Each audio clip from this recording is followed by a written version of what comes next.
Und ich begrüße jetzt in unserem Interviewstudio Frau Professor Elisabeth Buchhammer-Stöckl, die Leiterin des Zentrums für Virologie der Med-Uni Wien. Guten Abend. Guten Abend. Frau Professor, viele Experten gehen davon aus, dass diese britische Virusmutation rund 50% ansteckender ist als das bisherige Virus und dass diese Mutation auch schon in Österreich eingeschleppt wurde. Wie besorgniserregend ist denn das? Nun, es ist anzunehmen, dass es schon in Österreich eingeschleppt wurde. Ich glaube, es ist kaum ein Land frei von dieser Mutation mittlerweile. Besorgniserregend, man muss verschiedene Aspekte betrachten.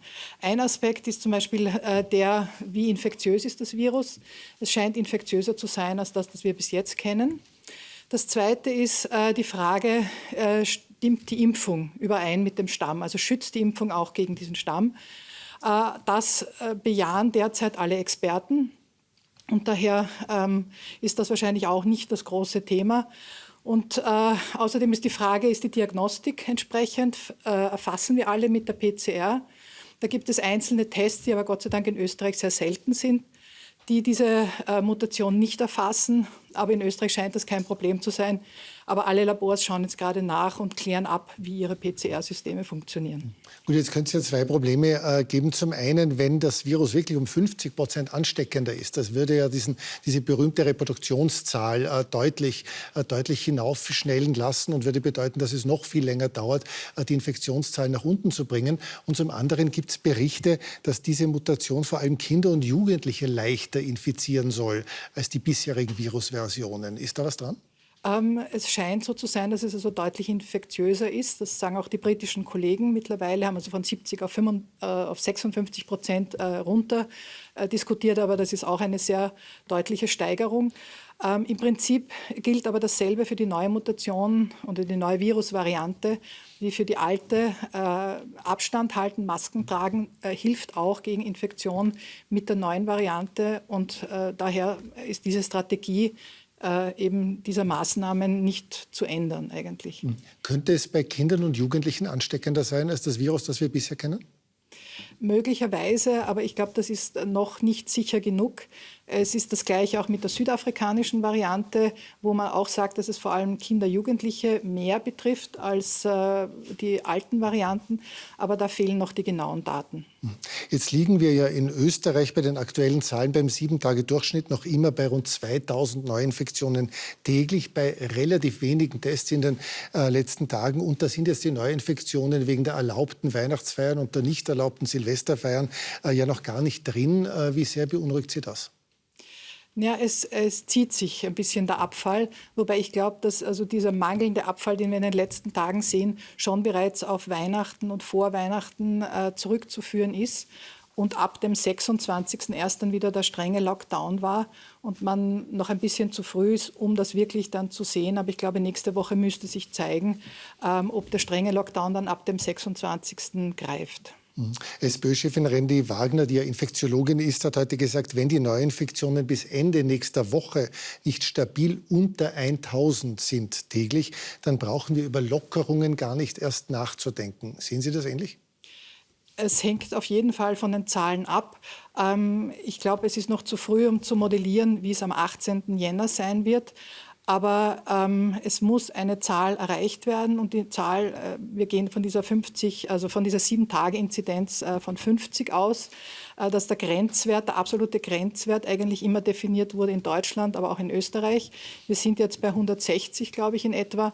Also da ist noch einiges zu tun und das ist, wie gesagt, der Grenzwert und man würde sich wünschen, dass man deutlich auch drunter noch kommt. Gestern hat Lauterbach in Deutschland gesagt, 25 ist das absolute Minimum, das er erreichen möchte. Noch niedriger wäre besser, weil man geht ja in Richtung der Tatsache, man möchte auf keinen Fall einen 4. Lockdown, man möchte eine sichere Situation haben, wo möglichst wenig Infektionen stattfinden, sodass man wirklich auf Monate einmal ein halbwegs kontinuierliches Leben haben kann und nicht immer an der Grenze schrammt, geht's noch, geht's nicht, wie sind die Intensivbetten und so weiter. In Deutschland wird ja jetzt sehr intensiv über eine Verlängerung des Lockdowns schon bis Ende Jänner nachgedacht, wird wahrscheinlich diese Woche beschlossen. Wenn wir in Österreich am 18. Jänner nicht bei einer Inzidenz von 50 sind, momentan wie gesagt knapp 160, muss man dann den Lockdown verlängern über den 18. hinaus? Man muss auf jeden Fall darüber nachdenken. Man kann das wahrscheinlich schon vorher erkennen und modellieren. Es wurde auch ziemlich genau modelliert, wo wir am Ende des zweiten Lockdowns sein werden. Also das haben die ziemlich genau berechnen können, die Kollegen in der Infektionsepidemiologen und Modellierer. Also das war ziemlich klar und ich nehme an, dass wir nächste Woche oder Ende nächster Woche eine Idee haben werden, wie wir am 18. dastehen werden und was dann zu tun ist, wird dann die Regierung entscheiden. Momentan setzt die Regierung ja darauf, dass man ab 18. die Beschränkungen lockern kann, vor allem für jene Menschen oder nur für jene Menschen, die einen negativen Antigentest haben. Und da ist jetzt die Idee, bei Kulturveranstaltungen und in Hotels soll man einen Test vorlegen müssen, der nicht älter als 48 Stunden ist.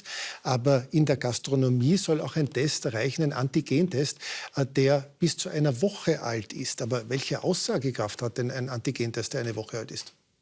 Ja, ich glaube, es kommt hier zu einer Vermischung von zwei Dingen. Das eine ist das Konzept der Regierung, das sie schon beim zweiten Lockdown gemacht hat. Ich glaube, als einziges Land derzeit. Ein Lockdown, ein harter, am Ende des Lockdowns ein Massentest. Und um dann noch einmal die Zahlen deutlich runterzukriegen. Und bei diesem Massentest nach dem zweiten Lockdown waren es immerhin 4.000 oder über 4.000 Menschen, die als positiv noch identifiziert wurden, in Quarantäne geschickt wurden und so zahlreiche Infektionen verhindern konnten.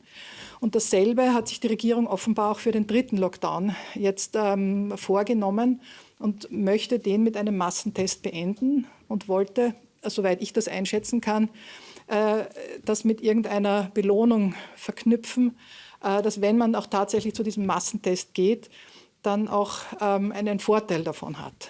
Wir persönlich, also als Virologen, haben mit diesem Freitest, mit diesem Terminus schon ein Problem, weil ein Antigentest bedeutet für den Einzelnen, wenn er negativ ist, er ist genau an dem Tag negativ, wo er negativ ist. Und am nächsten Tag kann das schon ganz wieder anders ausschauen.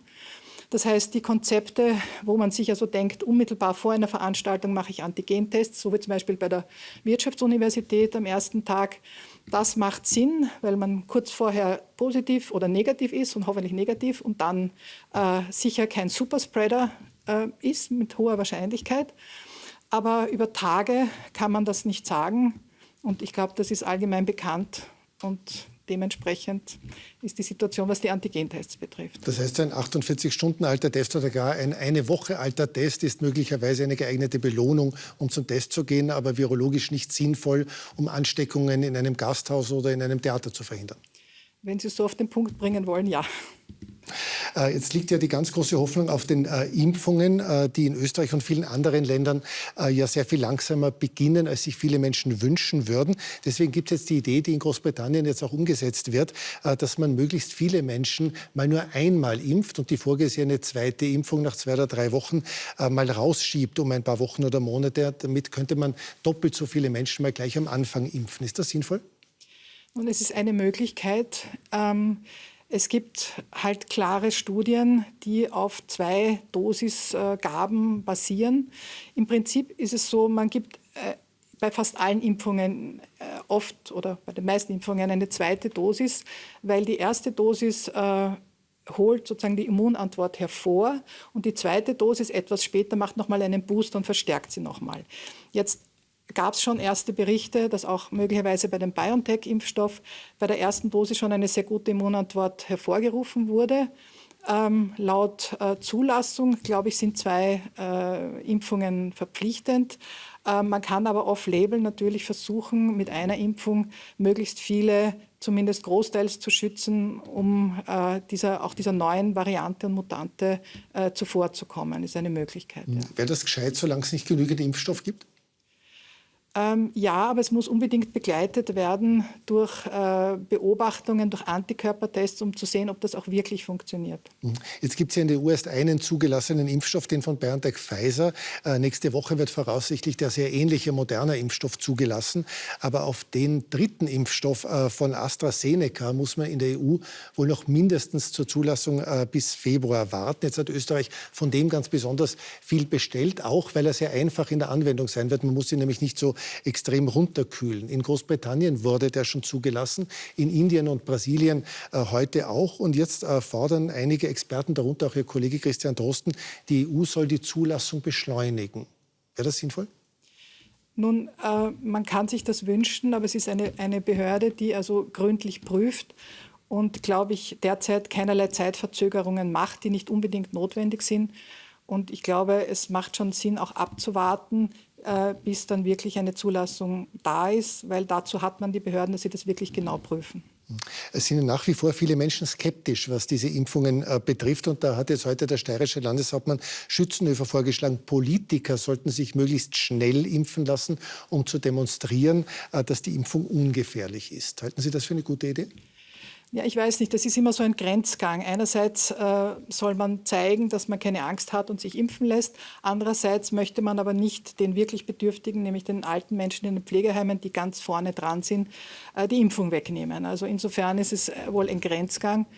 Und prinzipiell glaube ich, ist es ein wichtiger oder wäre es ein wichtiger Weg, besser noch zu erklären, wie die Impfung funktioniert und warum ein RNA-Impfstoff eigentlich kein so großes Problem ist verglichen mit einer Virusinfektion.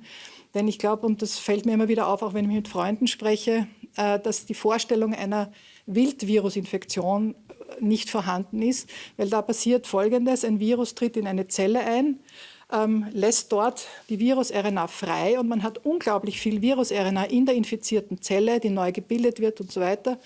Und die noch dazu natürlich die Zelle anregt, Virus-RNA zu bilden. Die Zelle zerstört letztendlich. Tausende Viren werden ausgeschleust und die nächsten Zellen werden wieder infiziert und haben wieder Tonnen von Virus-RNA. Also für uns als molekularbiologisch Versierte oder die also diesen Zyklus kennen, ist also eine minimale RNA-Dosis, die nicht einmal repliziert oder irgendetwas macht, nichts im Vergleich zu dem, was sich in einer Wildvirusinfektion abspielt, die dann letztlich also einen Schweif an Verwüstung in unseren Schleimhäuten anrichtet von Nasen, Rachen, Lunge, Darm und so weiter. Also ich glaube, das fehlt oft die Vorstellung, wie eine wirkliche Wildvirusinfektion tatsächlich abläuft. Also wenn ich Sie richtig verstehe, würden Sie sich morgen impfen lassen? Sofort, ja. Frau Professor, vielen Dank für das Gespräch. Gerne.